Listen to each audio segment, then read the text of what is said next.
Okay, so he says,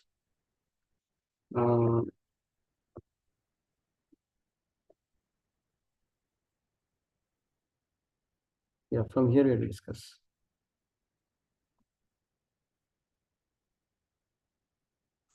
This is the position of all karmis, including those who act piously and those who act impiously. Able to see? This is the position of all karmis, including those who act piously. That is verse number 10. Oh, correct. Okay. अच्छा ये तो book से हो जाएगा वैसे book है ना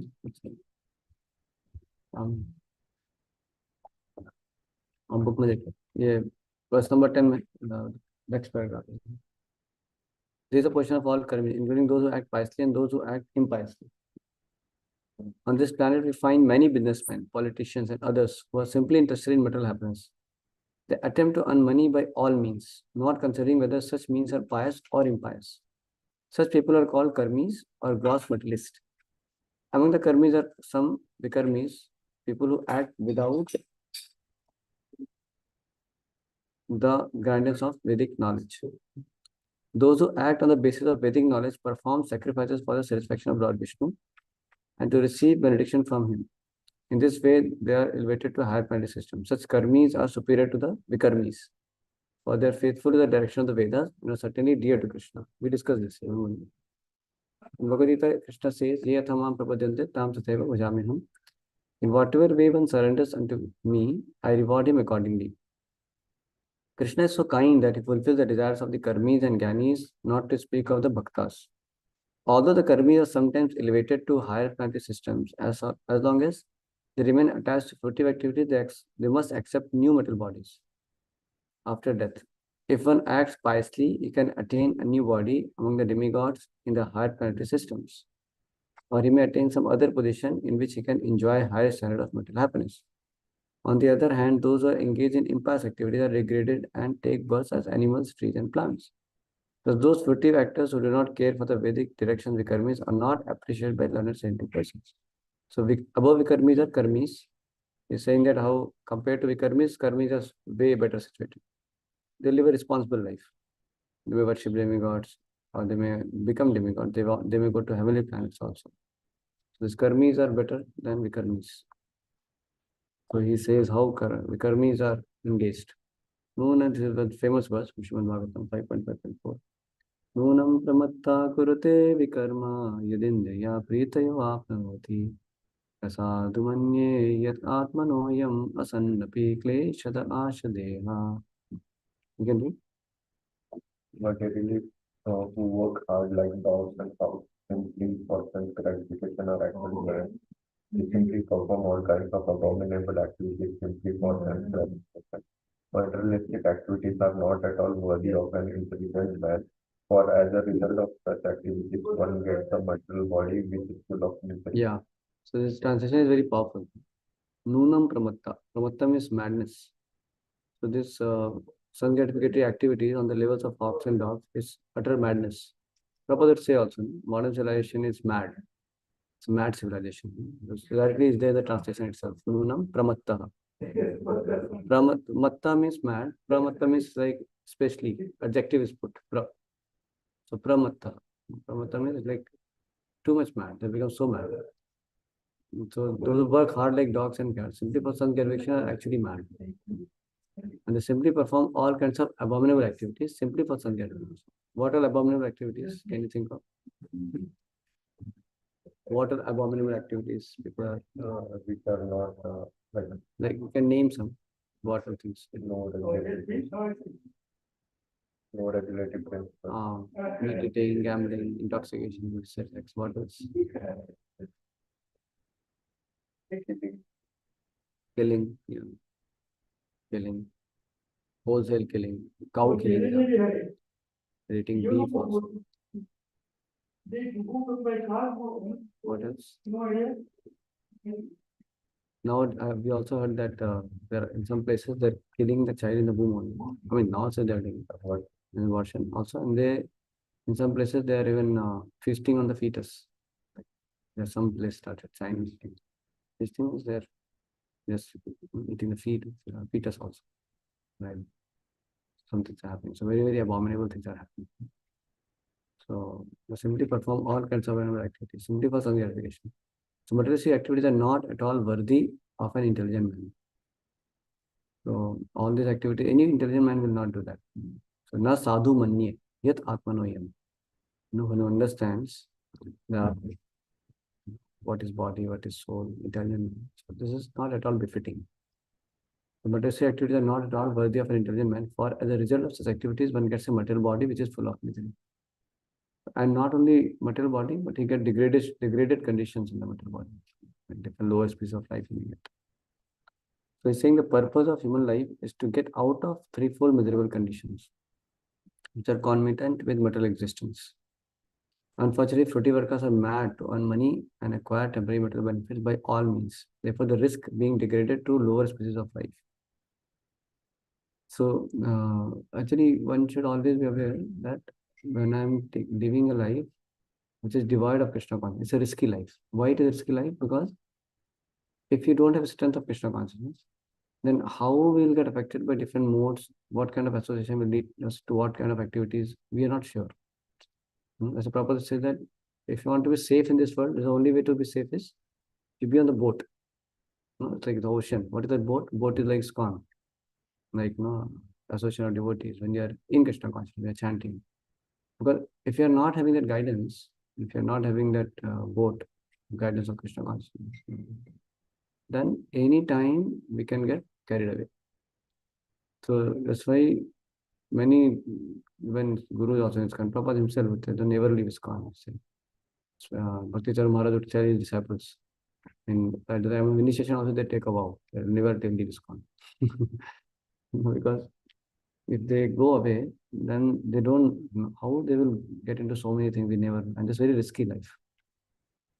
That's why it is risk. And Prabhupada always often this quote, this risk means there's a risk of going to lower space of life.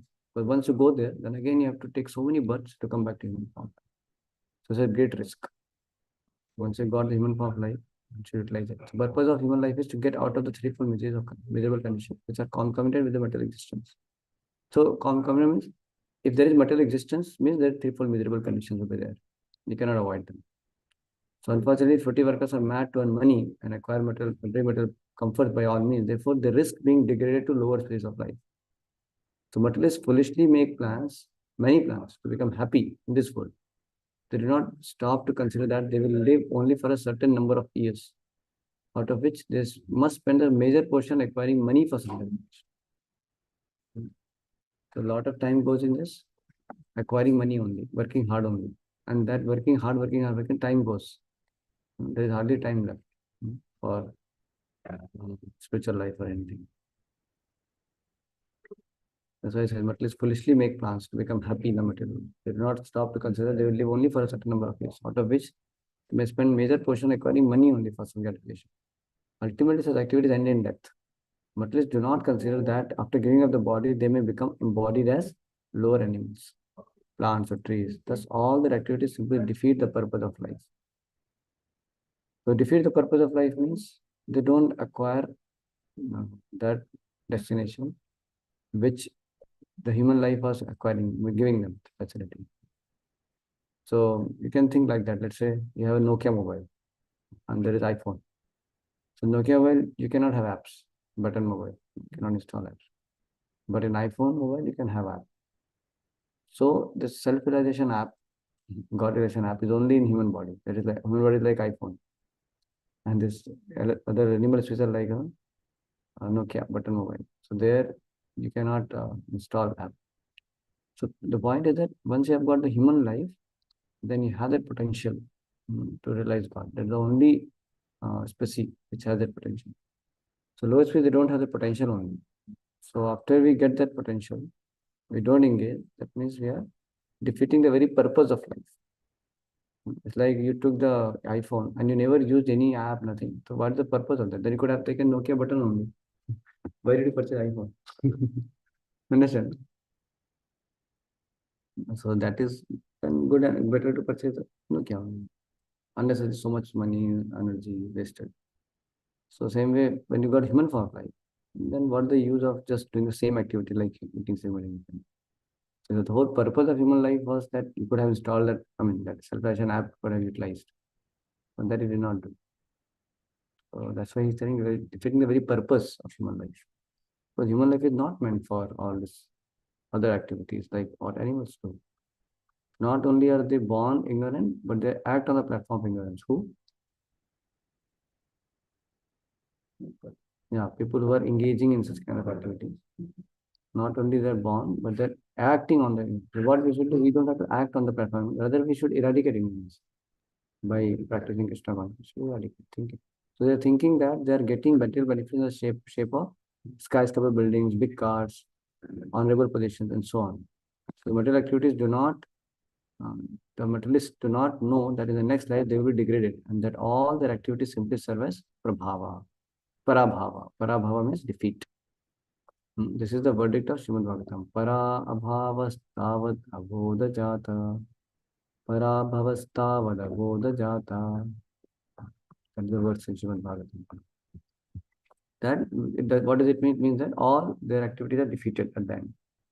They may have big empire, they may have so many things, but ultimately it's all defeated. So one should therefore be eager to understand the science of the soul, Atma Tattva, unless one comes to the platform of Atma Tattva, by which one understands the soul and not the body is one, not the body is oneself. Understand the soul and that the body is that not the body is oneself. One remains on the platform of ignorance. So I was telling you, I was saying that avidya, it leads to asmita. So because of ignorance of the self, that's why this asmita comes. Asmita means I am the body.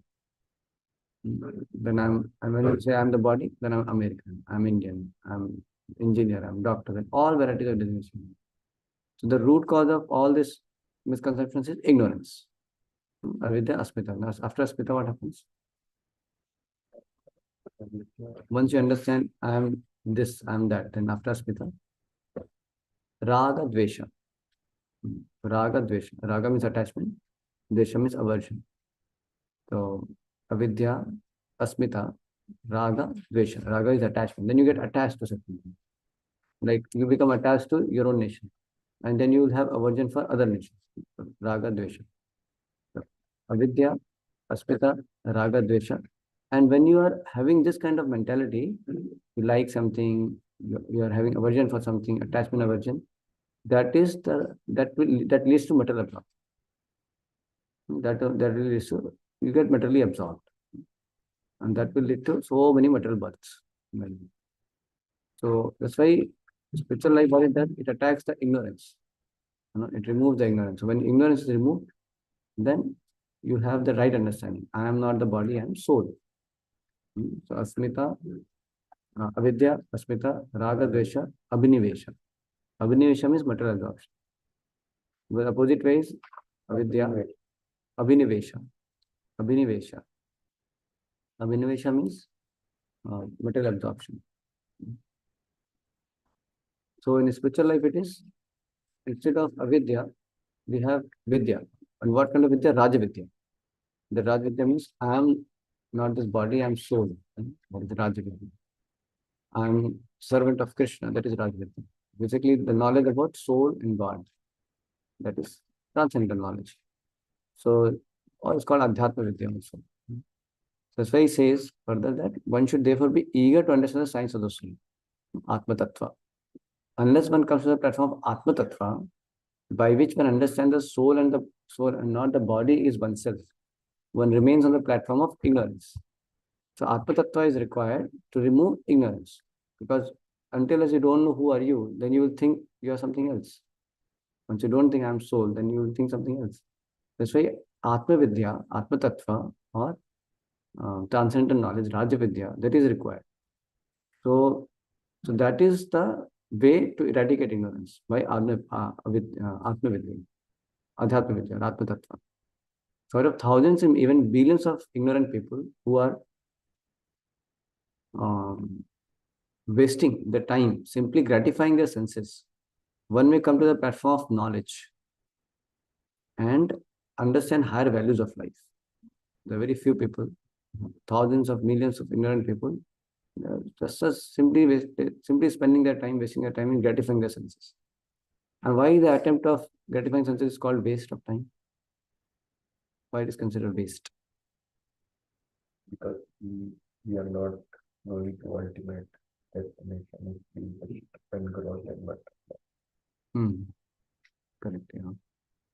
Yeah. So if you have suppose you have exam, now you have to write exam in 3 hours. Usually exams would happen 3 hours that time, our time. I don't know how much time it takes. Now they prefer 1 hour. exam or we can Any like semester, 3 hours also. I don't know how much time it takes. You studied here or in India? Like master here in Here. India, Not I this don't Northeastern. know. So how much time? Like 1 hour? I don't think there is exam nowadays. No exam. We just have assignment. No exams. You never had mid-sem. In your college, you never had mid-sem and sem. No, I don't. You just We assigned. just had assignment. Really? That's nice. So anyway, so I was saying, why that? Suppose you have 3 hour exam. Now in the 3 hour exam, let's say you start chatting, or you talk to some other person, and you go for eating. So what you're doing? Wasting time. Because the purpose of the exam is so important. Like it is going to decide which college you're going to get. Say entrance exam, say IIT entrance exam. So that exam is going to decide what way you'll go further. The same way this human life when we have got, it's like we have entered in that exam zone where we have to actually not allow to space a single moment also, because the time is running. And when the death is coming, then when death is going to come, we don't know. Death can come at any moment, and time is less. And the purpose of human life is very, very great. We have to attain God realization in this life. So if you lose it, if you don't use it, then you're losing it. You're losing it also.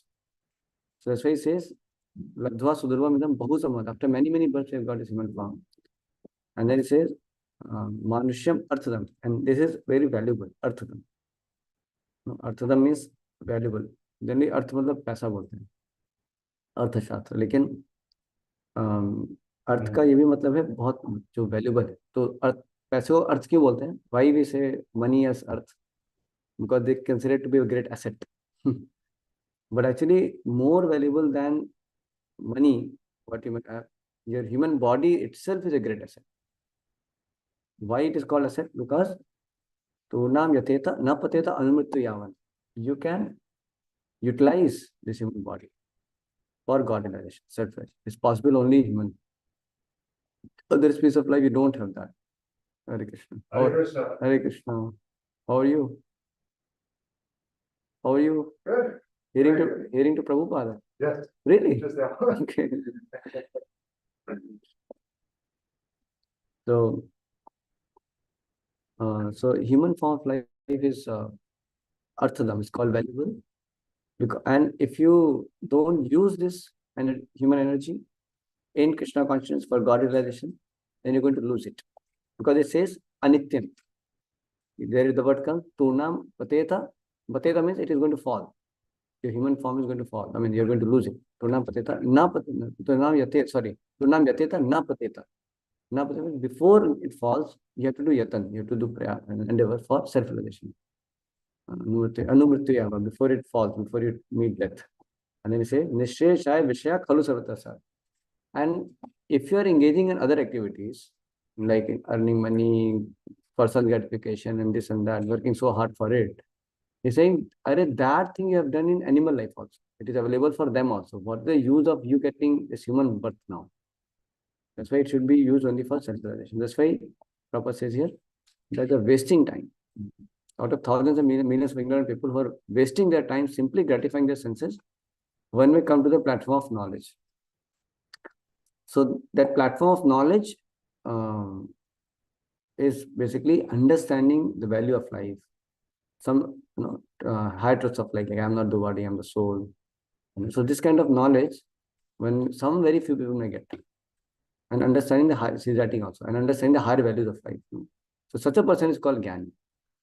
Such a person is called Gyani. So he becomes a little more sober. So Gyani knows that fruitive activities will bind you. Because when you go for some category activities, okay, you may get some pleasure, apparent pleasure. But the point is that it is not for free. Any sense gratification you do, it leads to bondage.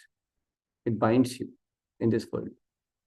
It's like a trap. Like if you have to catch fish, you know what they do?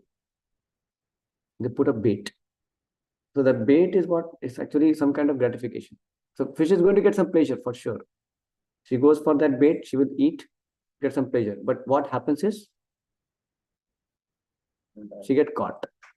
She got caught. So she has to pay the price of getting caught. So that is how the pleasure of this world are like a bait. Bait for what? For us to get entangled in this world. Endlessly, we have to then suffer. Is what happens. So that's why the pleasure of this world, yes, there is some pleasure apparently. No real pleasure, but apparently there's some pleasure, real pleasure. Apparently some pleasure, but it's not real pleasure, but some apparent pleasure is there. But Gita says, it will come in third chapter, that very sense of happiness, the sense of pleasure, is the enemy of the living being. That's our enemy. Just like for that bait is actually the enemy or friend of the fish. Enemy. But the fish doesn't understand. Fish thinks my friend, and it goes and it gets caught. So pleasures of this world are enemy. They're enemy actually. So if suppose some woman comes and gives you proposal, I'm good, we like to, and proposes and something like that. So you have to know that if you are going to associate, with her irreligiously and for some gratification, that means you are actually purchasing unless suffering. You're going to purchase suffering. You understand? No? So any kind of sense gratification, when you're going for it, you have to know that you're actually buying miseries. Why? Because it is going to bind you, and that will lead to suffering.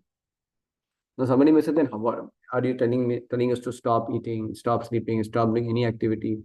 Senses, what should we kill our senses? No, we are not saying to kill our senses. We are saying you use your senses and mind as per the direction of the scriptures. You should be guided. So how we do it? Three things, as I said, sanctioned, sanctified, regulated. Three things you have to do. Sanction means you have to do those, you have to engage your senses in a way that scriptures are telling. You have to and it's called sanction, then sanctified, and you have to also purify that by offering it to Krishna. It should be done for the pleasure of Krishna, and regulated, and you should do it in regulated manner also. It shouldn't be over indulging. Like let's say food, so eat that kind of food which is sanctioned, like say vegetarian food stuff, which is not which is meant for your consumption. So you can eat that sanctioned food, but it should be sanctified. How you sanctify it? Yeah, by offering it to Krishna, sanctified and regulated. Regulated means don't eat in midnight and all that. Pizza party, shadam only. So we have to be careful. So that's why it is this way also. Who is Gopal there? No, he's not there. Already I started class since half an hour. 20 minutes, huh? 20 minutes. Yeah. Okay. Okay. I'll check. 1 minute.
is only because of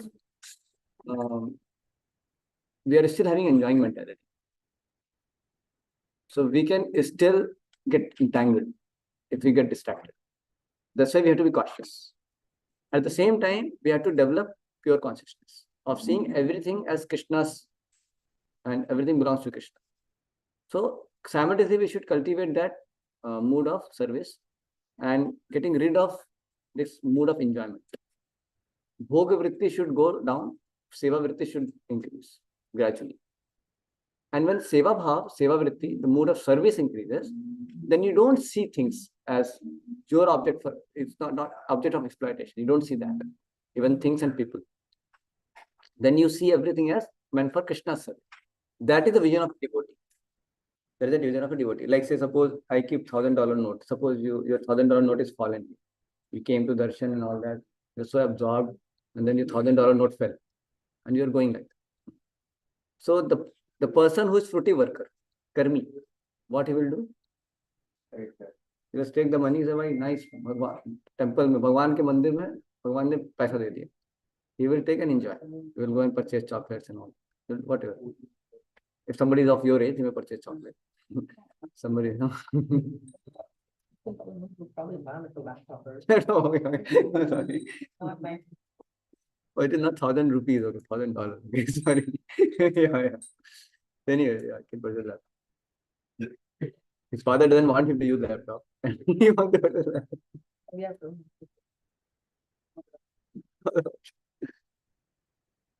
You have options. You can just join us. Ramachandra. You don't need to have a laptop. 1.5 billion left in that something. Huh? 1.5 billion users now. On website. Okay, we have to do something for them. So anyway, the point what I was saying is that what is the last point I was saying? Yeah, he will just take it. Now, what will the Jnani will do? He will say, it is not mine, but danger.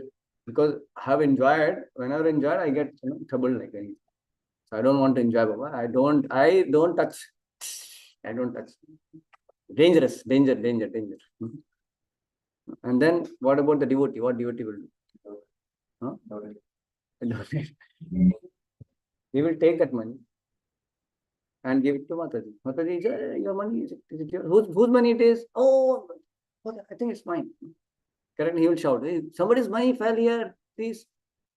And then, in case it's very, very difficult, you're not able to find, then you can give to Lord. But you will give it to him. Correct or not? So this is the mentality of a devotee. So devotee sees everything is meant for Krishna.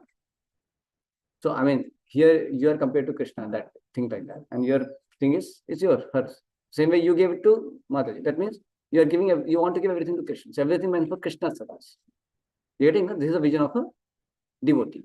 That's why he loses all this kind of exploitative attitude. But still, why it is said that, we should be careful when sense objects are there. Any kind of sense object, we have to be careful. Like, especially, association with opposite sex, like for man, woman, for woman, man, we have to be careful. One cannot just deal loosely. Same with money, one should be careful. One should be some accountability when he's dealing with money. Because it can be corrupt, right? One can get corrupt. Why these things are there? Why this questioner is there? Even if you are on the spiritual path, why that question is there? Why? Tell me why. Because the problem is we haven't developed that seva bhav still. They still have a lot of homework to do. So one can still get into that exploitative. Maybe you take this and you went with the intention to take the money for giving to Mamata, and then you got a turn. Give the pocket only. So that is the trouble. You understand? That is the trouble. So we should be careful. We cannot take chance. We're going to be careful while dealing with women, while dealing with money, while dealing with anything which can take you away from God. So because the problem is not the man and woman or money. The problem is our enjoyment. That's the problem. That's why Vedic system teaches from childhood there has to be Gurukul system. Means the boys and girls should train separately. That was Vedic system. So the purpose is what? What is the purpose? Purpose is that the boys, they can focus on their studies better. The girls can focus, girls can focus in their life better. Both can focus nicely if Otherwise, they're distracted. They can be very distracted. And you can see that. No? If you see, many teachers will tell you this, what all things goes on. They're so distracted. No? Actually, if you can put bunch of boys with bunch of girls and you try to give them some Satopadesh, very difficult. We separate them, then they will be more eager. Important. So this kind of separation is not some kind of dividing the rights. No? Yeah, segregation. I mean, people see it not as, yeah, it's not a punishment kind of thing. Yeah, people see it in a very wrong. You are like, you are not equal. Things like that. You have separation mentality. Something they say. I mean, they pose like that. But the point is, we are not trying to disrespect anyone. We understand how the material nature works. We know it from Gita. We are trying to make you the whole life in a way that we are not distracted. That's the whole point, correct? That's why this kind of knowledge is required. So everything has a purpose. The purpose is that we want to focus in God realization. That way it is. But in a matured society, like say the same boys and girls, so the same boys who were trained in Gurukula, they would also go to ask alms from the home to home. But there some mothers would be there, some mothers would be there. But they were trained to see women as mother when they're getting trained in education. So then when they would go, they say, Mata Bhiksham De. Then they'll see only your Mata only. You getting, no? Because they're trained. So when they have to deal, they will deal with that mood. But when you don't have that mood only, you just put them like that and they're just having no affairs and then what is the mood there? Then they never learn that. You getting this point? So that's why one has to know that once the goal of human life is fixed, then these things are meaningful. Then that culture is required. The culture which facilitates our advancement in Krishna consciousness. We say Western culture has no proper culture. Why? Because the goal is not. When you don't have goal of self-realization, God realization, then you do anything is fine. They say here, freedom. You do whatever you want, it's fine. Why? Because no goal. When there is no goal, then anybody can do anything. That's how it is. But when the goal is that we want to become God realized, then we have to decide what is going to be favorable to me, what is not favorable to me. For every individual, it may be different also. Like say, so somebody may be given mobile, you can use the mobile. But for some child, mobile not good for you. Right? Because right now, still he has very exploitative attitude. He will misuse it. But somebody is matured, can be given. Like that. Also, mobile phone, your eyes can swell. Yeah, okay, that is another reason. But I'm saying this is one of the reasons. So that's why saying Srimad Bhagavatam says, by the term Sharir Bandha, bound to the bodily existence, as long as one maintains any conception of sense enjoyment. See, this is the point. If you maintain any conception of sense enjoyment, Sharir Bandha, then you'll be bound to this particular existence. That means if you want to be free, liberated, the state of liberation means you have no mentality of enjoying your senses. You have to become free from that conception. You have to become free from bodily conception and you have to become free from conception of material enjoyment. Prabhupada said if you want to have one material desire, let's say you want to have the material desire of just eating gulab jamun separate from Krishna, you have to come back to this material world. So that means kuch ichha nahi hai, no material desires. You can have spiritual desires. You can have desire to make gulab jamun and offer it to Krishna. That's fine. So no pleasure we should seek in this material world.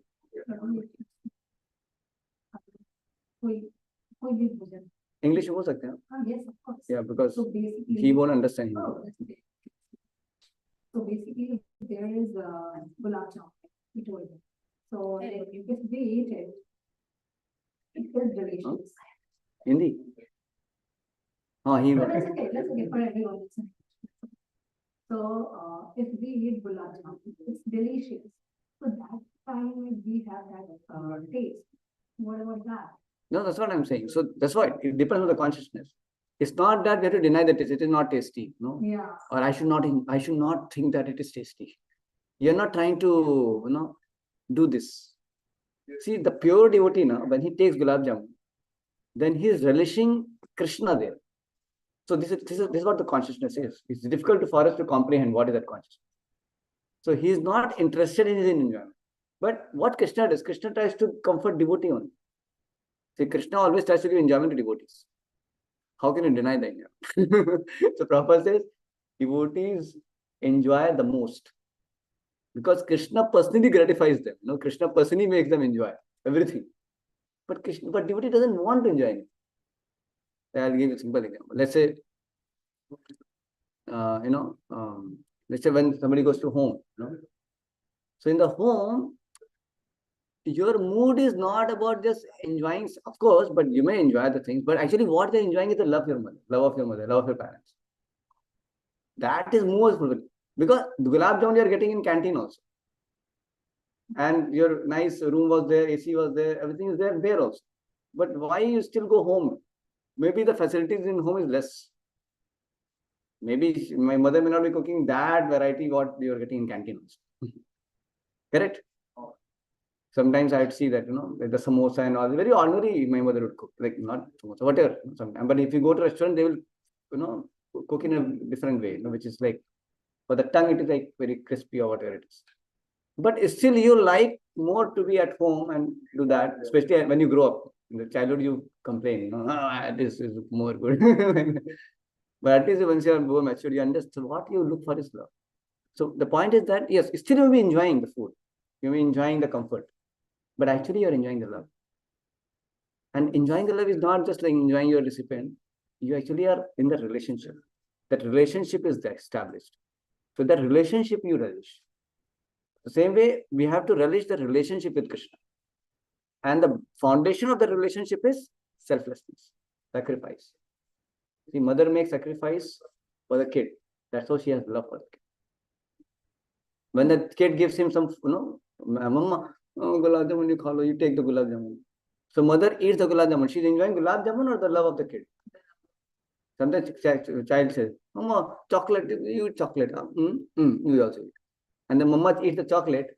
So mother is enjoying chocolate or the love of the kid. She becomes very happy.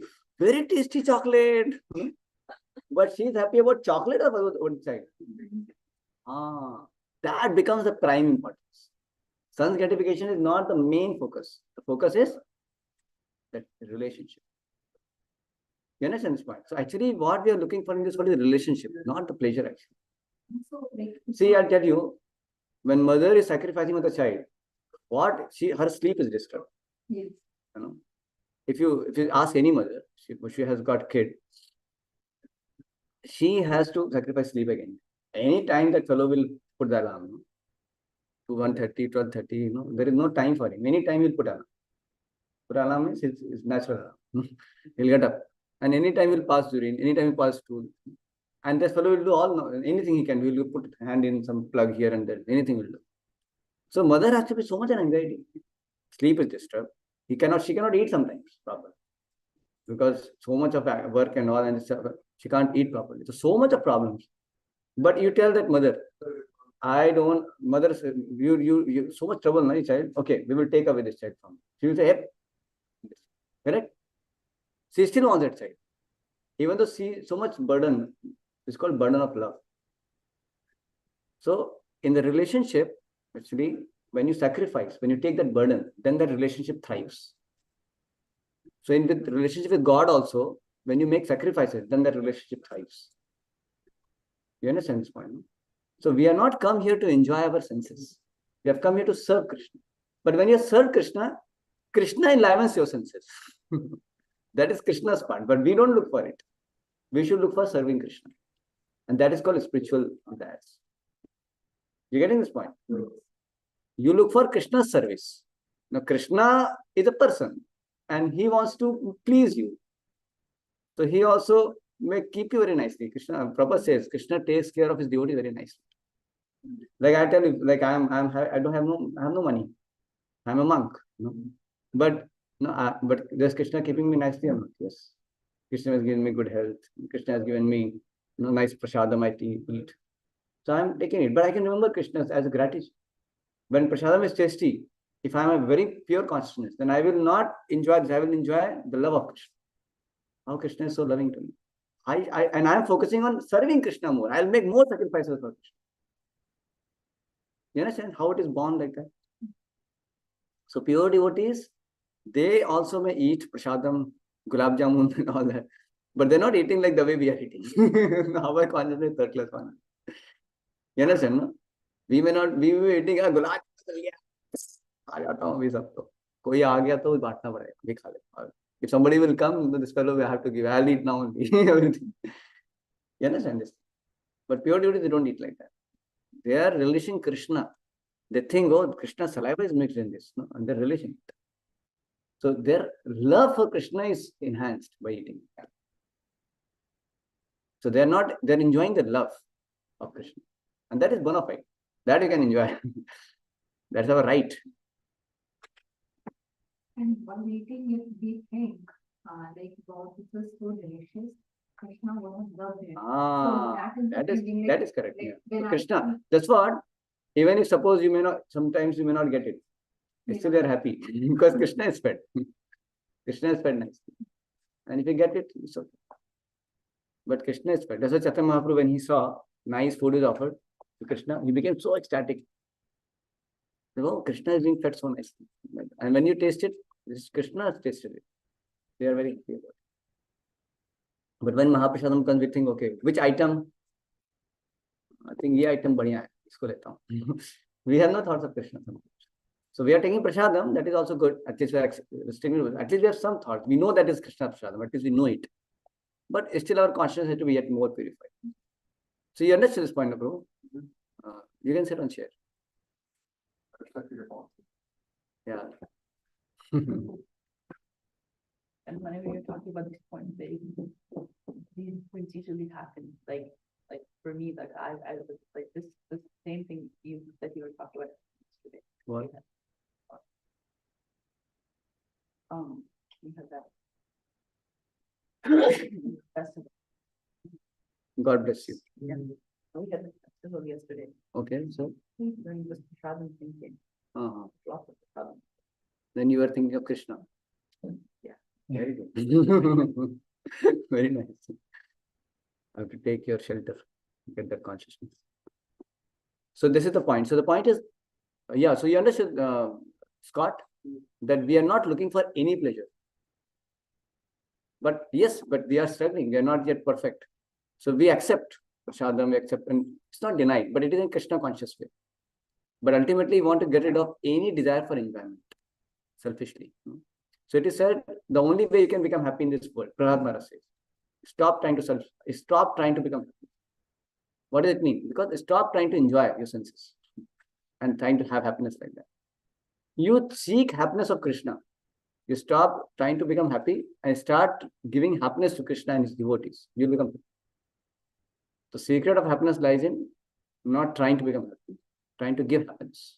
It's called para sukhi sukhitvam. When you give happiness, then you become happy. So it's very high-fi, lofty topic. We are just discussing a little bit. You may get some sense of it. So he's saying by the Sharir Baddha, as long as one maintains any conception of sense enjoyment, his mind will be absorbed in karma. Because as soon as you think of sense enjoyment, you will think of, okay, what should I do by which I can get some gain, material gain. Correct, no? So sense enjoyment leads to karmic activity, fruitive activity. And the fruitive activity leads to bondage. And the bondage leads to suffering. This is how it is. Correct, no? So desire for sense enjoyment leads to karma. That means then you will start doing some fruitive activity. Some activity for material gain. And then it leads to bondage. You'll be bound by the material, law of the material nature. You'll be bound. That leads to bond. And that sharir bandha, bound to bodily existence. Because you'll think in terms of body only. I am the body. You'll think like that. More you gratify your senses, your identification with the body becomes strong. You see? That's why it is against, or it is obstacle to our devotional progress. More you gratify your senses, your bodily consciousness becomes strong. Correct? Like say somebody gets into affair with some girl, then what he will think? By default, he'll think I'm a boy. And she's girl and she's my girlfriend. Like that, she will think. Correct? So body and become very reinforced. But you keep separate all this, don't get into all the distractions. You're focusing on, Paramatattva, Atma Tattva. Then you can easily think I am soul. And then some girl comes and says, she is also soul. That is more understandable. That's why people would get this training before in Gurukula. So that first you learn to see soul separate from body. And then even if you have to get married, then religiously get married, then you're more sober. Yeah. before you see, before that person would see his wife as woman or wife, he would first see as soul and is Dasi of Krishna. And then he has to act in the role of husband, wife, they may act, but in a religious way. Then they'll have more sobriety to think how to deal, not get mad. You getting this point? No? So that's why Atma Tattva is first thing to have. Because the whole purpose is to come out of bodily conception. That's why even Grahastha will come out of bodily conception if they follow their dharma nicely. If they're trained in Gurukul, they are having that Atma Tattva nicely. And then because still some attachment is there, that's why they're allowed to enter in Grihastha also. If they have no attachment, then why you're entering it? You can just be sannyasi only, just go and be a Babaji. There's some attachment is there. So that's why they're also allowed to enter. But then the goal is to purify that attachment. Goal is to get rid of that bodily conception. Goal is not pleasure. Goal is not sanjam. Goal is to purify that tendency. So how to do it gradually? That is why sanction, sanctified, regulated. Because one may need to eat something or sleep something. If he's family, then he has something. But it is kept for. Hare Krishna. Oh, yes. Gopal is there? Yeah.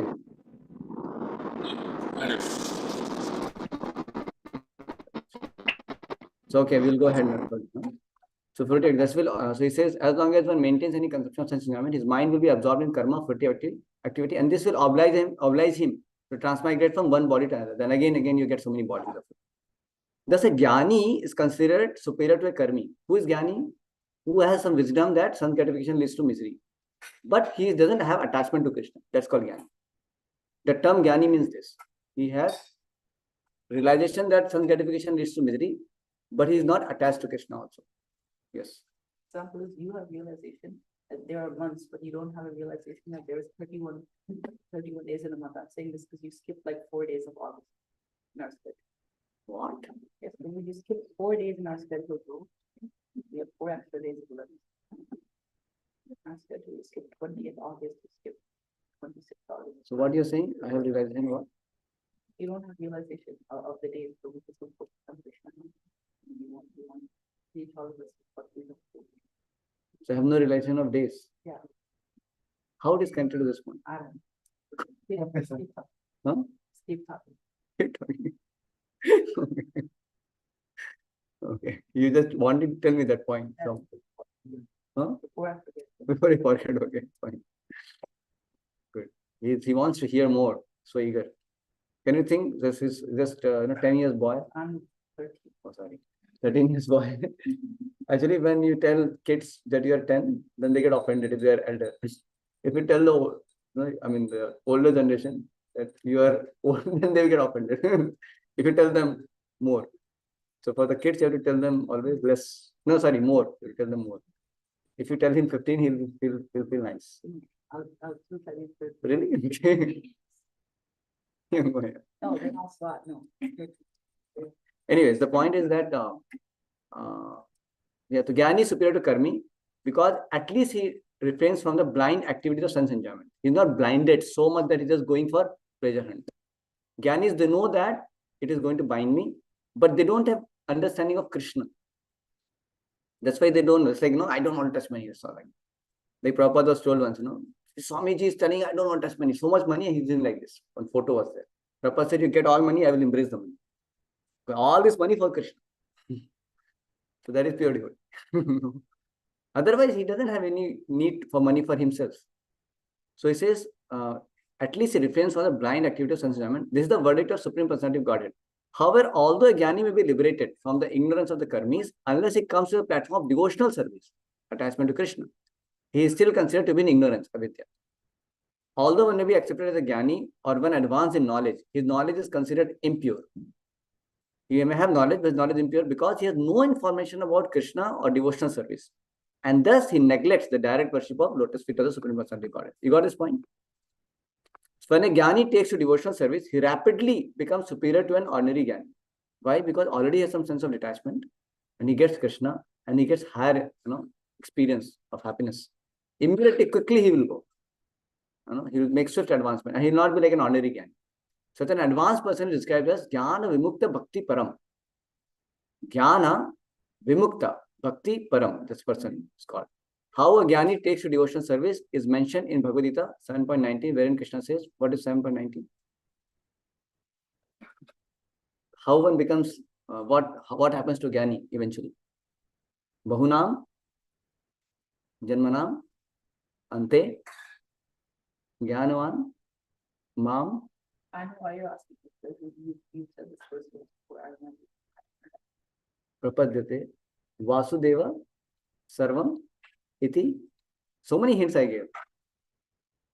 Sa Mahatma, Sudurlabha. Full shloka I recited for him. Anyways, so these are the words. They say after many, many births, these Jnanis may come to the conclusion that Lord Vasudeva is all in all. Vasudeva Sarvamiti. Sa Mahatma Sudurlabha. So then he says, after taking to devotional service under the regulative principle, a person may come to the platform of spontaneous love of God. So when you take, so now when we come to Bhakti, also not like they're in love with Krishna directly. We first perform a committed way, regular devotional service. Like we chant, we eat prasadam, we hear the classes, we do cleaning of temple, whatever we do some kind of regulative devotional service, even though we may not have taste for it. Like Prabhu came from Mangalati today. So it's very good. So that way, when we come for some kind of regulated, committed services, it's called regulative devotional service. Even we may not have attachment to the Lord, spontaneous. But as we do that, eventually we develop spontaneous love. That is called which bhakti? Prema. Yeah, Prema Bhakti. But before Prema Bhakti, there is Vaidhi Sadhana Bhakti, then Raganuga Bhakti. Raganuga is when you have developed some spontaneous attachment, still you are following regular principles. I mean, you still have to be because you're not that mature also. And then Bhava Bhakti comes, then Prema Bhakti comes. How do you know if you've gone from one bhakti to less? How do you know? There are symptoms. There are symptoms. Like the person who is in Prema Bhakti, he has no tinge of material attachment. And that person can have direct audience with Krishna. Yeah. And he has no sense of any attachment. He won't be interested in any kind of material things. Just not possible for him. And his mind and senses are drawn towards Krishna helplessly. He can't help himself. Like that. Just like a lusty boy, he can't help himself. He'll be carried away by the force of his senses to the wrong direction. Same way, the pure devotee, this example I'm not giving, this example Acharyas give. Same way, the pure devotees cannot think of but thinking of Krishna. There is a shloka of that. It says just like a young boy is helplessly attracted to a young girl, lusty young boy, and young girl is very natural for her to think of young boy. Same way, the pure devotee of the Lord, he thinks of Krishna. So this is a very material example is given just for that, because people can understand this example. That's why the example is given by Rupa Goswami. He gives an example. Yuvati nam yatha yunam. That verse is there. Goes like. So he says that is how my mind should be attracted to Krishna. So the pure devotee have that. We are not in that, and we may not be like grossly into that. At least when you are trying to practice. So then we are like in between. We are trying to be.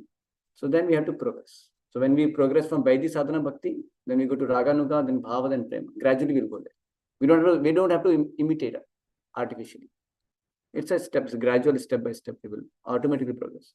But we have to be focused upon our doing committed devotional service, like getting up early, sleeping early, chanting our fixed rounds, doing services. That's called Vaidhi Sadhana Bhakti. You do it, then gradually you develop Raganuga and further. So person may come to the platform of spontaneous love after he follows regulative devotional service, following the footsteps of great devotees like Narada and Sanak and Sanatana. The Supreme Personality Godhead then recognizes him to be superior. He is superior to even ordinary bhaktas also. Right? The devotees who have developed love of God are certainly in an exalted position. Those who have become Prema Bhakta, those who have attained love for God, like Srila Prabhupada kind of devotees, they are very exalted. They are worshipable. Of all these devotees, the gopis are recognized as superior. So among many Prema Bhaktas, who is superior? Gopis. Because they do not know anything other than satisfying Krishna. So once what happened? The gopis, they were told by Krishna, Narad Muni told to, Krishna told to Narad Muni that he has got headache. You know the past name? Yes. Tell the past name. So not only that he has headache. So go to the gopis. No. He told. To go to lots of all of his greatest devotees. So he went to.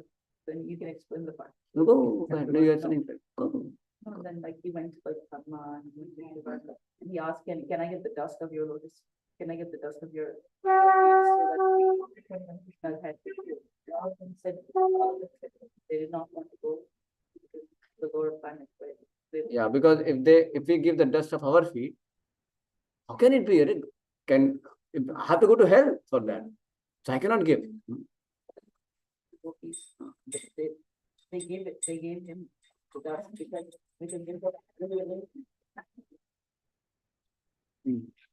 we're willing to go to hell for millions of lifetimes.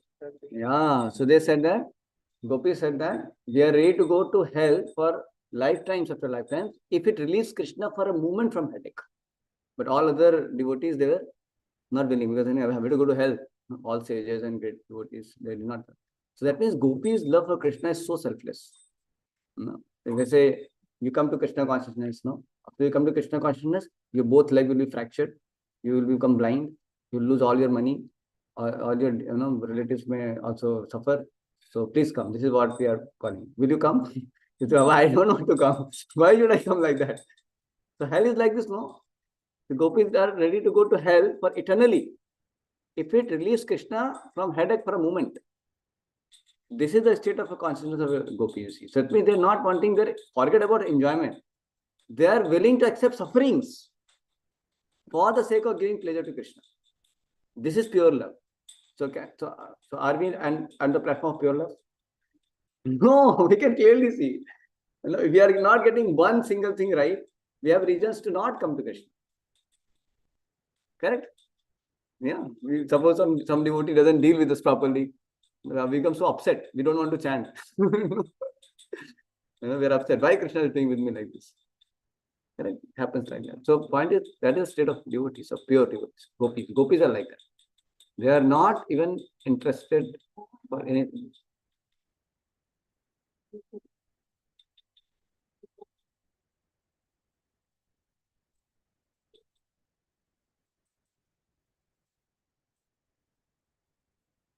So all these devotees, the gopis are recognized as superior because they do not know anything other than satisfying Krishna. That is saying.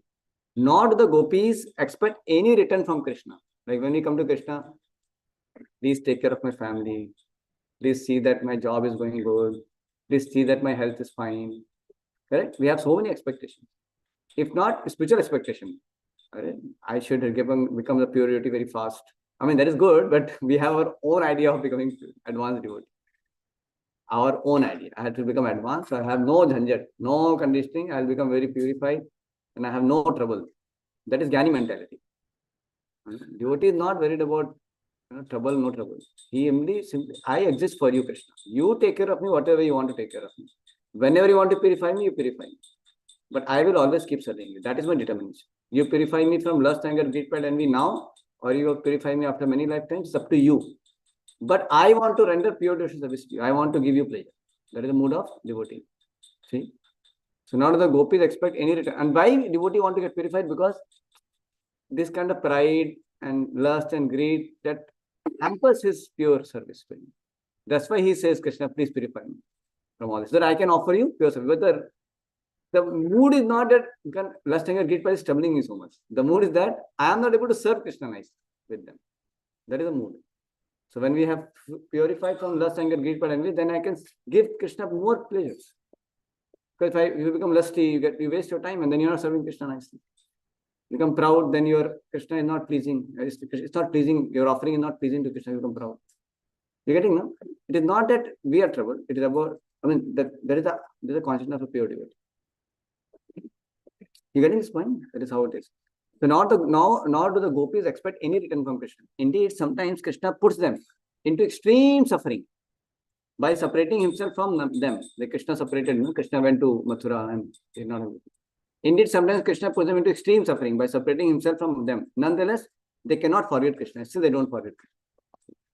When Krishna left Vrindavan for Mathura, the gopis became so dejected, most dejected, and spent the rest of their life simply crying in separation from Krishna.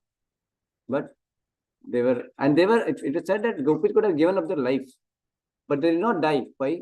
Because they were expecting, if Krishna comes and he sees us dead, then Krishna will be so aggrieved. So just for the sake of Krishna coming, in case Krishna comes anytime, everything gopis were doing. They were doing their household work, keeping everything ready. In case Krishna comes today, he should be happy. So that was the mood of gopis. The gopis were so much only thinking about happiness of Krishna only.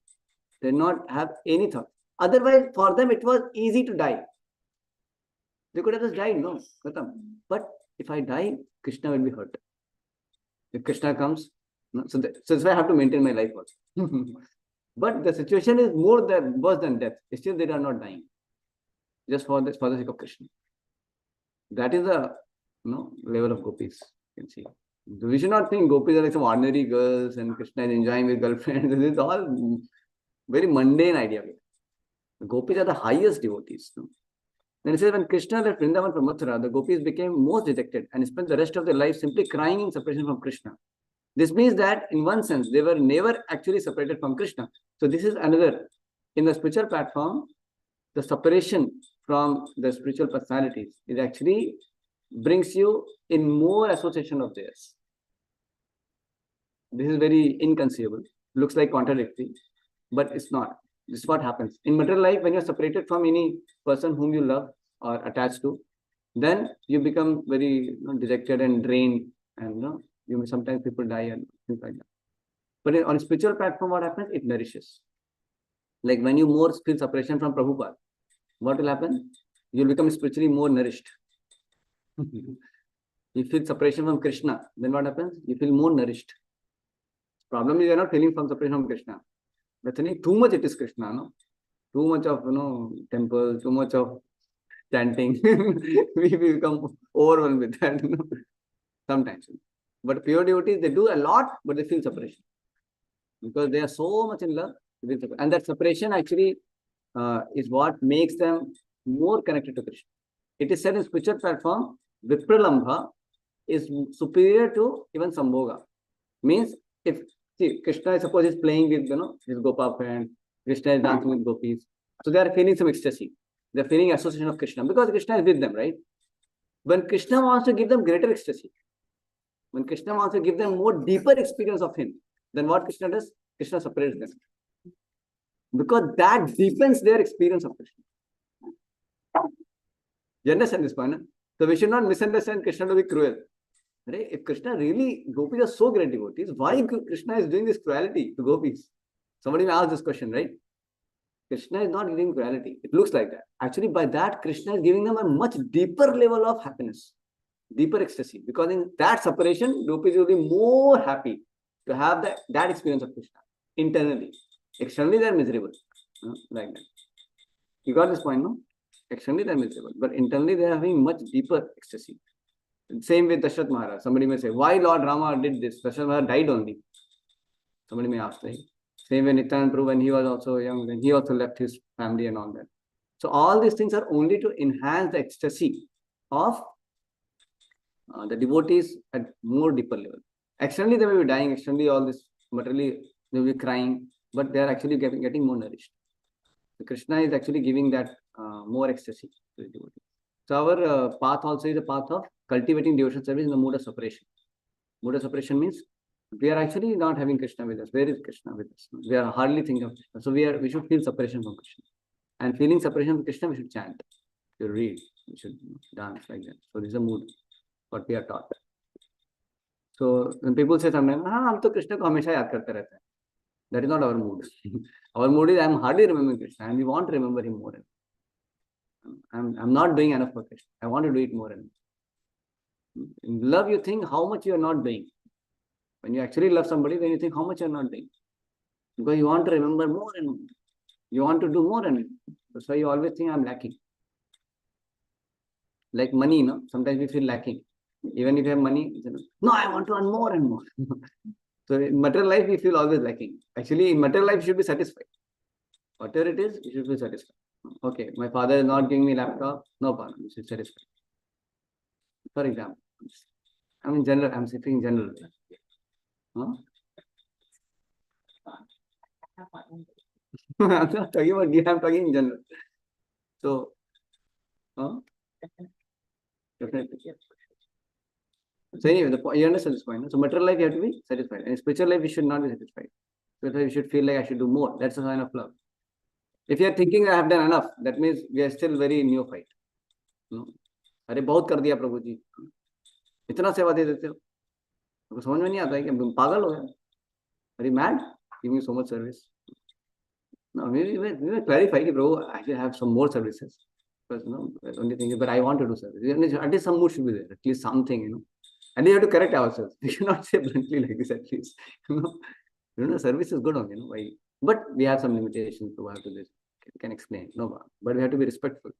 Because the service to Krishna, we should actually ideally should feel like what I'm doing. I should be just with Krishna and service. That is the mood. So when Krishna left Vrindavan from Mathura, the gopis became more. Okay, this means that in one sense they were never actually separated from Krishna. There is no difference between thinking of Krishna and associating with him. Rather, Vripalamba Seva, thinking of Krishna in separation, as Sri Chaitanya Mahaprabhu did, is far better than serving Krishna directly. It doesn't mean we should not come to temple, doesn't chant, but mood of separation is there. Thus, of all the devotees who have developed unalloyed devotional love for Krishna, the gopis are most exalted. Who are the topmost devotees? Gopis. Ramya Kachita Varavadu. What is the full verse?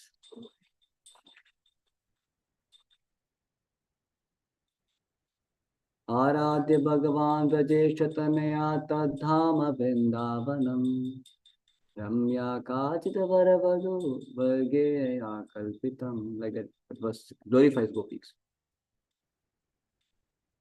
So Aradhya Bhagavan, among all Krishna's supreme personality, he is the most worshipable personality. Aradhya Bhagavan Rajesha Tanaya Tadhama Vrindavanam, and his dham is Vrindavan. Ramya Kachita Varavadu, and the gopis are the highest devotees. That verse glorifies like. And out of all these exalted gopis, who is the highest? Who will tell? Srimati Radharani, the highest gopi. She is the topmost devotee of Krishna. Srimati Radharani. And what Radharani feels? She feels, I'm only not devotee, or everybody else is devotee. She feels like that. She thinks I'm not a devotee. Everybody else is a devotee. This is her consciousness. So this is really amazing.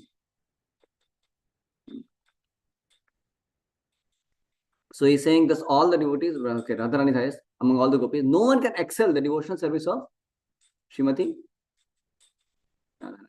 Nobody can excel. Indeed, even Krishna cannot understand the attitude of Srimati Radharani. Therefore, he took her position and appeared as Sri Chaitanya Mahaprabhu. So Krishna also came to Chaitanya Mahaprabhu, you can see. Chaitanya Mahaprabhu is Krishna who adopted the mood of Radharani to taste the love what Radharani experiences for Krishna. Chaitanya Mahaprabhu is Krishna only, but he came as a devotee, having the mood of Radharani, to experience what it means to serve Krishna in such unalloyed love. So he wanted to taste the love of Srimati Radharani. So it's Krishna who is in the mood of Radharani, Chaitanya Mahaprabhu. So amazing. So Krishna is so attracted to Radharani's love because he's seeing she's more happy serving me than what I am happy. He wants to have that position and experience that. That's why he came as Chaitanya Mahaprabhu. You knew that? You knew that? You knew that? Yeah. You knew that? You knew that? You knew that? Yeah. About Chaitanya Mahaprabhu? Yeah. No. How do you know about Chaitanya Mahaprabhu? Just watch the Instagram stories. But you know Chaitanya Mahaprabhu is Krishna. Gopis as well. I saw on Instagram. But Krishna is Chaitanya Mahaprabhu. Chaitanya Mahaprabhu is Krishna in the mood of Radharani. You knew that. You chant also. No. Indeed, even Krishna cannot understand the attitude of Srimati Radharani. Therefore, he took her position and appeared as Sri Chaitanya Mahaprabhu just to understand the transcendental feelings. In this way, Rupa Goswami gradually concludes that Srimati Radharani is the topmost exalted devotee of Krishna and that her Kunda, Radha Kunda, is the most exalted place, Sri Radha Kunda. This is verified in a verse from the Padma Purana as quoted in the Laghu Bhagavatamrita and Uttarakhand 45 and Chaitanya Charitamrita. Yatha, you can repeat after me. Yatha Radha Priya Vishnos Tasya Kundam Priyam Tatha Sarva Gopeshu Saivaika Vishnor Atyanta Vallabha. Just as Srimati Radharani is dear to the Supreme Personality of Godhead, Vishnu, or so her bathing place, Radhakunda, is equally dear to Krishna. So Radharani is dear to Supreme Lord Krishna. So her bathing place, Radhakunda, is equally dear to Krishna. Among all the gopis, she alone stands supreme as the Lord's most beloved. She is the topmost devotee. Therefore, everyone interested in Krishna consciousness should ultimately take shelter of Radha Kund and execute devotional service there throughout one's life. This is the conclusion of Rupa Goswami in the 10th verse of Updeshamrita. So go and purchase ticket. What should we do? Should we just purchase the ticket and go to Radha Kund? What should we do? Who will answer? Yes. Keep conscious service, Where? wherever you are. Wherever you are. Then how then you are following this verse of going to Radha Kund, reside there and perform devotional service? That would be created. Yeah, you'll be sent there after devotion. You don't have to be sent there. You may whole life live here without going to Radha Kund also, externally speaking. So the point is, this verse talks about how one should always reside in Vrindavan, how one should always reside in Radha Kund. Means what? It's a consciousness. Just by physically going there also, your consciousness can be still in material things. As I told, Bhakti Saranga told, this Radha Kund has become Naraka Kund, because there are people are going there for illicit sex. Yeah, there are many Babajis. No? They get there and they are secretly trying to have some relationship with women. There are some many, they take the Babaji to get some prestigious thing. No? I told no that thing, that how some Babajis will be there and they will taking the role of a Babaji just so that some Rajasthani family will come with their daughter and that they will say that daughter, Arey Babaji, go to and some sir. And they want their daughter to get married to some great devotee. And this fellow is wanting to pose themselves as a great devotee so that these fellows will come and give her daughter for marriage.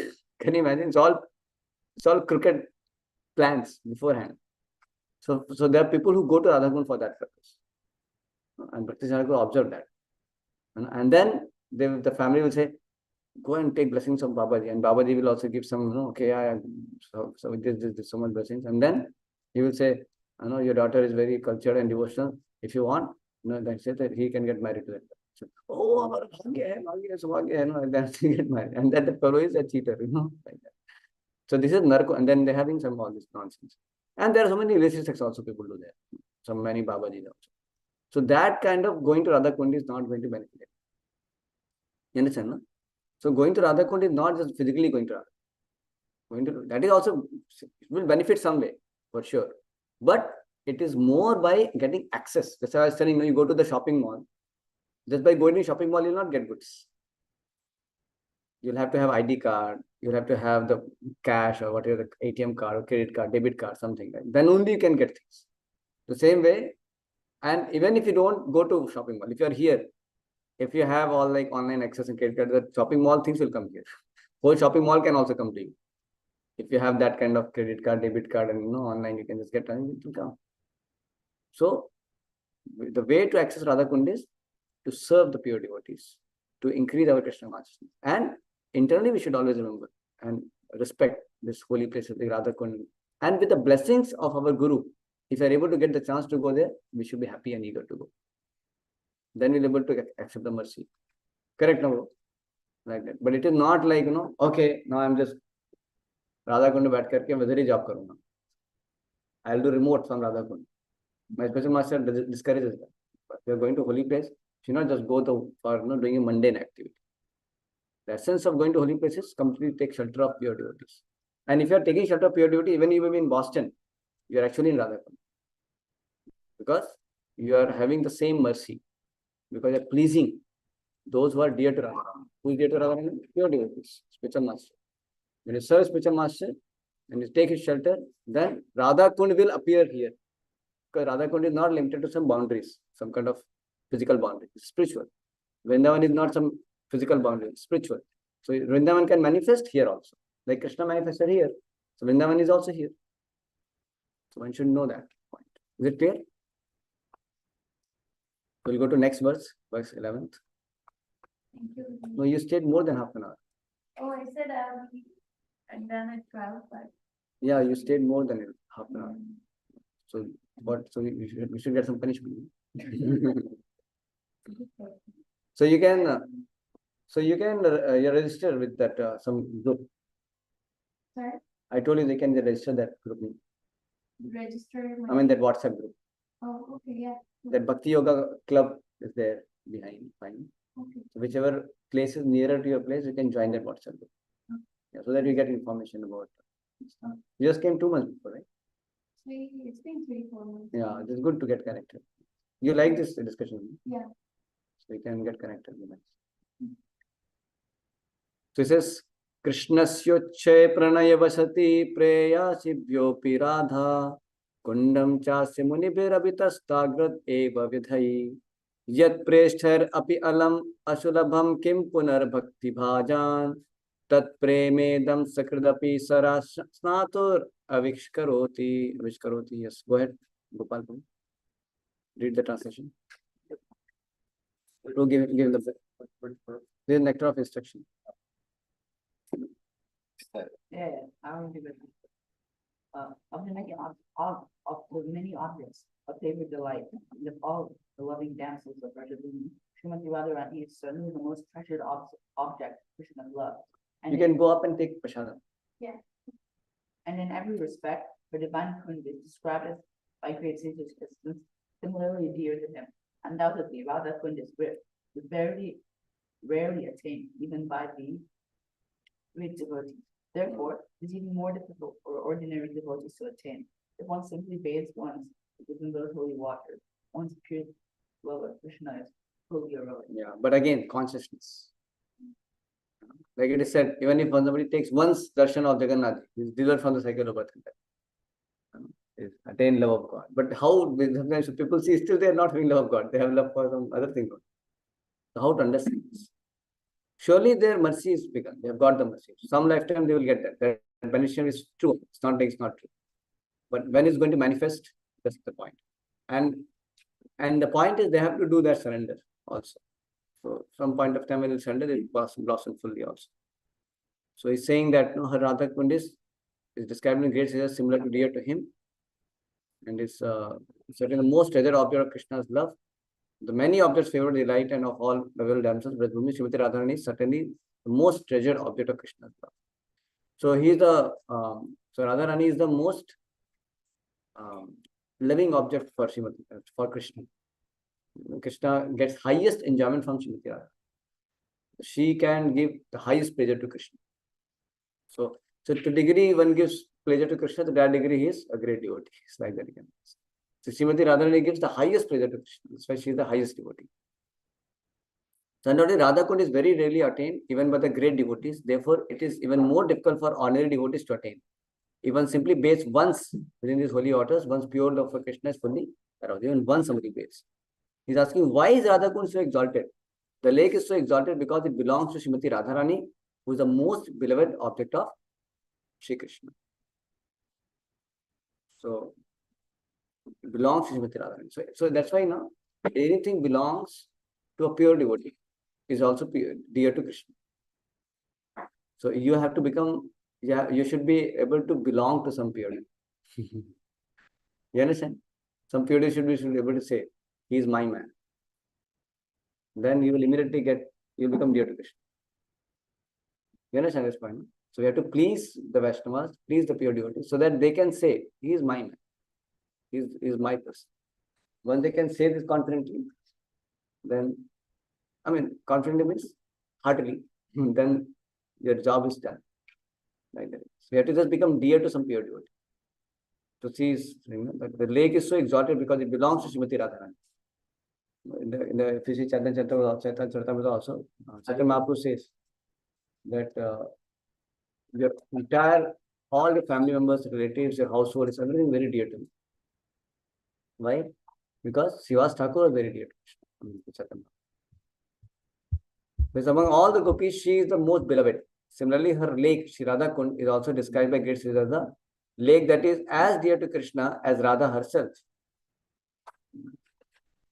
Her lake, Shri Radha Kund, is also described by great sages as that lake that is as dear to Krishna as Radha itself. Indeed, Krishna's love for Radha Kund and for Srimati Radharani is the same in all respects. So that means Radha Kund and Radharani are not separate. Radha Kund is very rarely attained, even by great personalities, fully engaged in devotional service. Not to speak of ordinary devotees who are only engaged in the practice of Vaidhi Bhakti. So how can we just attain Radha Kunda by purchasing ticket and going there? Does make sense, right? So saying, even those who are fully engaged in devotional service, for them also it is difficult for people to attain Radha Kunda. So what to speak of those who are engage in the practice of Vaidhi Bhakti. It is stated that a devotee will at once develop pure love of Krishna in the wake of the gopis if he once takes a bath in Radhakund. Srila Rupa Goswami recommends that even if one cannot live permanently on the banks of Radhakund, he should at least take a bath in the lake as many times as possible. This is an important item in the execution of devotional service. Sri Bhaktivinoda Thakur writes in this connection that Sri Radhakund is the most select place for those interested in advancing their devotional service in the wake of their lady friends Sakhis and confidential serving mates Manjaris of Srimati Radharani. Who are the Manjaris? Who are the Sakhis? Sakhis are the friends of the gopis. And who are Manjaris? Manjaris are those who are assisting the gopis. They are small girls. They're like age of, like, say, 5 to 10 or something. Small girls, 5, 6, 7, 8. The small girls. And they usually assist the gopis. Yeah. What is lunch? Who is asking? No. No, it's true. Huh? No. Over that. We'll give you a break after this, maybe 10 minutes. How you are able to talk from watch? Yeah, I don't my phone because of that. Your watch mobile is there. Yeah, upstairs, but I use this one. What's a mobile you're doing? Yeah. Oh, okay. Okay, anyway, so he says, Radhakund is the most select, okay, Sakhis and Manjaris, Ashwindar. Living entities who are eager to return home to the transcendental kingdom of God, Golok Vrindavan, by means of attaining their spiritual body, Siddha Deha, should live at Radhakund, take shelter of this confidential serving mates of Sri Radha, and under their direction engage constantly in her service. This is the most exalted method for those engaged in devotional service under the protection of Sri Chaitanya Mahaprabhu. In this connection, Srila Bhakti Siddhanta Thakur writes that even great sages and great devotees like Narada and Sanaka do not get an opportunity to come to Radhakund to take their baths.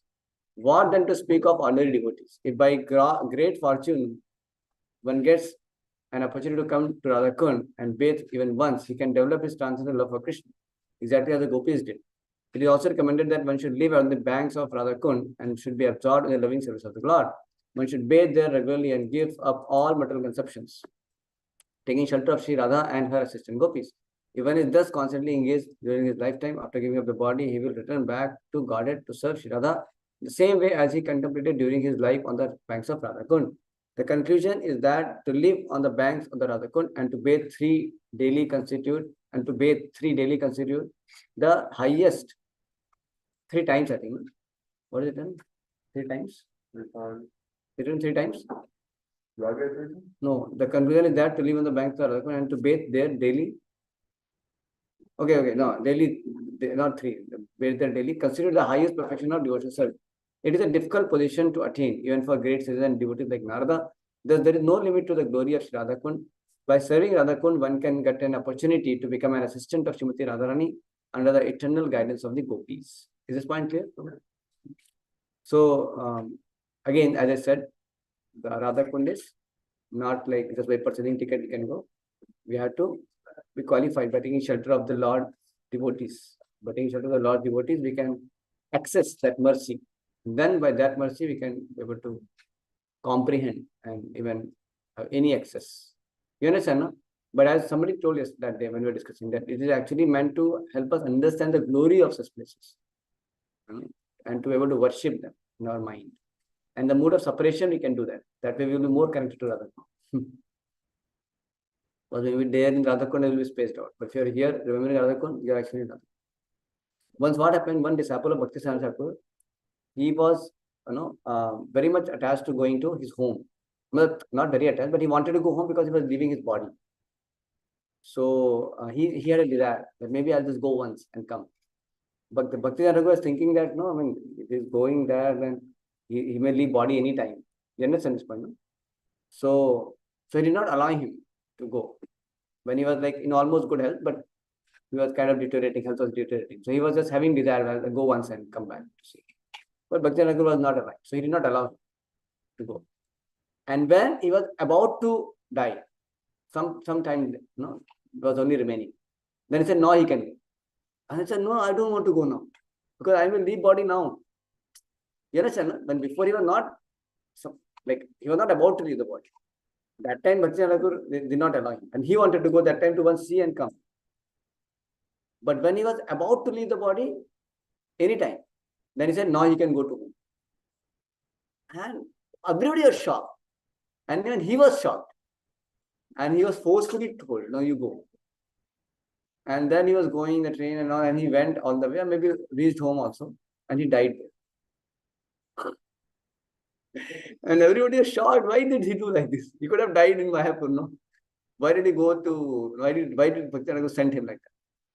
Then later Bhakti Thakur gave the purport. He said, because he had a desire to visit his home before, that he has an attachment. He should have not, I mean, he could have been just detached, no? Why now he's why he's thinking too much about material? Well, anyway, he's going to die. After that, he's not going to meet his family. So why he has some attachment. He wanted to go. If I have told him to go that time, it would have just increased the attachment. But when he was about to die, then he did not want to go there. He wanted to be in Mayapur only. That was the point, because he was ready for going back to Godhead now. So he wanted to now go back to Godhead. I mean, to take shelter of Mayapur now. And that time it will go. So he was thinking of Mayapur only. I can leave my body, and he was so much feeling separation from Mayapur. Just thinking of Mayapur very constantly. They're getting this point. And in that state, he left body. So he'll definitely go back to God.